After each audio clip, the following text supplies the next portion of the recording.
Brothers and sisters, welcome. Pro-life leader Frank Pavone here. Glad to bring you my daily diary segment. Today I want to talk about what I did on Sunday, April 7th, Monday the 8th, and Tuesday the 9th of April, 2024. Well, Sunday morning the 7th, I was in Detroit, sleeping at the airport hotel, got up very early, walked over to the terminal to grab a flight to Orlando. Did work on the plane as I usually do, catching up on reading and emails and other kinds of work. Rested a little bit too, it was an early flight.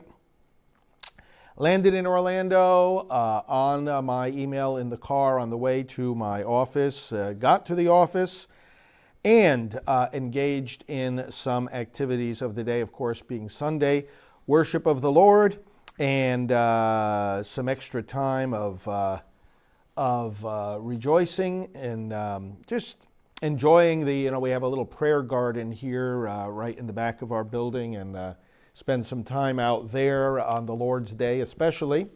But also had a lot of things to prepare for the coming week. So I had to do some tapings here in the studio. I had to work at my desk in terms of some upcoming media interviews, requests coming in every day, invites for trips, again, requests coming in regularly for those. Prepared an action alert about Nebraska. There's check it out on our action alerts. Hopefully you all get those action alerts. Something about Nebraska that can help sway the presidential race. Approving various appeal letters going out, creating opinion pieces. I worked on that, and also preparation and follow-up to various leaders meetings, pro-life leaders meetings that we coordinate. Worked on a 30-second radio spot for an ad buy that we're doing, and various other work at my desk and in between, just the enjoyment of the Lord's Day, the second Sunday of Easter. And had some dinner and went to bed. Monday, April 8th, a day that we observed the Feast of the Annunciation here in the church. Got up early, did some taping here in the studio, and had my usual morning meeting with the staff, 8:30 staff briefing. Then began various work both at my desk and also interacting with the various staff members. Had a meeting at 9:30 with our resource department. They provide you the literature, the books, the brochures, the videos on pro-life topics. The work at my desk then involved things like plans for the upcoming Heartbeat International Conference, which I will be at. Interaction with our social media team about updates in that arena. The What We Are Doing document that one of our website assistants posts on our website. I always give final approval to that. It talks about the activities going on in the different departments. Approvals of emails going out to our full list. Approval of the final updates for our election brochures. We're getting into very high gear with the election, and we want to give you the best resources for that. Again, more work on the radio spot for the ad buy. A joint statement of pro-life leaders. You've been hearing me talk about that. We're getting that ready for distribution. President Trump made his comments on Monday the 8th about abortion, and so obviously I was very involved in responding to that, commenting on that. Press release, preparation of that, email blast going out, opinion piece that I wrote about it, sent it right into some publications, and then approval of a training email for our election volunteers, and finally some communication with pro-life leaders and our own team about some of the state Marches for Life coming up, in which we always participate. 11:30 in the morning, I met with our video production and social media team about various spots that we've prepared on our end and that are getting edited for distribution to you. Had a quick lunch, had a 1:45 Newsmax interview right here in the studio, followed by some additional work at my desk. Father David Begany arrived, and I greeted him. He's one of the priests that works for Priests for Life.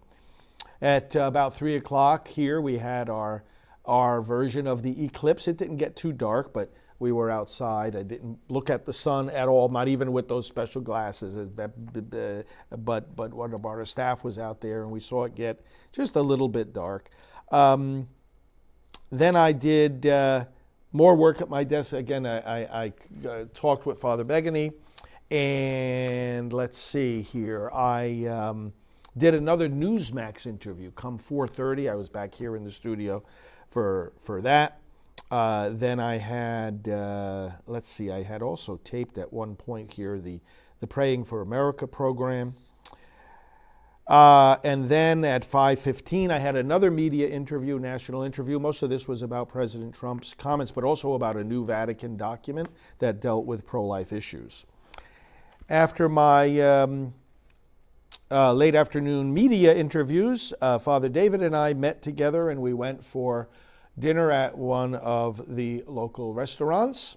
Had a good update meeting with him. He does a lot of different things for us, and after we had the dinner meeting, I brought him to his hotel, came back to the office and continued working at my desk. And the day concluded with another media interview from 10:15 to 10:45 p.m. It was a nationwide radio interview. It was excellent. Rich Valdez. And I enjoyed that very much. And then after that, went to bed. Tuesday, the 9th of April, up early, did some taping here in the studio, work at my desk, staff briefing at 8:30, connected again with Father David and made sure he was set for his morning meetings. And then he and I got together here in the studio shortly after the staff briefing and some other meetings I had to have with individual staff. But Father David and I came in here and then we taped 2 programs for our End Abortion US series on endabortion.tv. Father David and I were here for those, and we talked about various current pro-life topics. So that taping was basically between 9:45 and 11. Got finished just before 11, and then I had to go right to my office and hop onto a Zoom call, a national Zoom call, for the Abortion Recovery Coalition, of which we are members, and these are healing ministries that we get on the phone with every month. So that was an hour long, and during that time there was also a special update given to the leaders about the campaign of which I am pastoral director, the Silent No More campaign, a joint project of Priests for Life and Anglicans for Life. So that whole call finished at noon. Had a quick lunch, caught up with some messages on my email, and then at 12:45, I was back in here for another TV interview, this time with Jenna Ellis. Did that interview, went very well, back to my desk, working on some of the various things that, let me tell you what they were. Let's see. Meeting with the team about the publication of our different articles. A lot of different articles from me and my other team members get published in different publications, but on our website we have a library where you can see them all in one place. So periodically I check with the team, make sure we're getting everything up there. Communicated with Bishop Strickland about the fact that now we're going to have a regular segment with him on our broadcasts, Pro-Life Update with Bishop Strickland. Did some radio spot work so that Father David had some spots that he's going to tape while he's here. Wrote and approved a fax to go out to all the parishes across the country. We communicate regularly with the parishes. Florida March for Life. Some conversations are going on between leaders here, and I continued my participation in that. And finally, more responses to different media interviews. Speaking of media interviews, then I was back in here at 2:15 p.m. on the 9th for another media interview, this time on the Lou Dobbs show. I always like talking with Lou Dobbs. And then after that was done, let's see, connecting with different staff, connecting with Father David.